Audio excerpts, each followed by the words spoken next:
ஓம் நம சிவாய! அன்பர்கள் அனைவருக்கும் வணக்கம். எல்லாரும் எப்படி இருக்கீங்க? முருகனோட அருளால எல்லாரும் நல்லா இருக்கீங்கன்னு நினைக்கிறேன். அந்த நம்பிக்கையோட திரும்பவும் உங்கள மீட் பண்ண வந்திருக்கேன். என்னடா ரொம்ப நாள் கழிச்சு வந்திருக்கேன்னு பார்க்குறீங்களா? ஒன்றும் இல்லைங்க. மாத்தி மாத்தி நம்மால முருகன் இருக்கார் இல்லையா? நெறைய சோதனைகள் குடுத்தாரு. நான் ஒவ்வொன்னுக்கும் அவர்கிட்ட என்ன பண்ணேன், "என்ன முருகா நீ இப்படி பண்ற, இப்படி பண்றன்னு" அவர திட்டிக்கிட்டே இருந்தேன். ஆனா, ஒவ்வொன்னவோட விளைவ நான் யோசிக்கும்போதும், அதற்கான முடிவுல எனக்கு ஒவ்வொரு உண்மையா எனக்கு உணர்த்திக்கிட்டே வராருங்க. உண்மையா சொல்றேன்.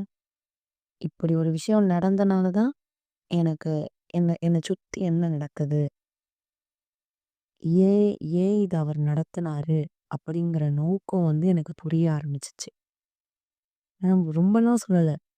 போன செவ்வாய்க்கிழமையிலேருந்து இந்த செவ்வாய்க்கிழமைக்குள்ளேயே எனக்கு நெறைய விஷயத்த உணர்த்திட்டாரு. ரொம்ப ஒரு பர்சனல் லாஸ் ஒண்ணு. அதுக்காக நான் அவர ரொம்ப திட்டினேன். ஆனா, அதுக்கான ரீசன 2டே நாள்ல எனக்கு காட்டிட்டாரு. இதனால தான் நான் அத உன்கிட்டருந்து எடுத்துக்கிட்டேன் அப்படிங்கிறத. கண்டிப்பா அவரு நம்ம கூட எல்லாமே இருக்காரு. ஒவ்வொரு விஷயத்திலயும்.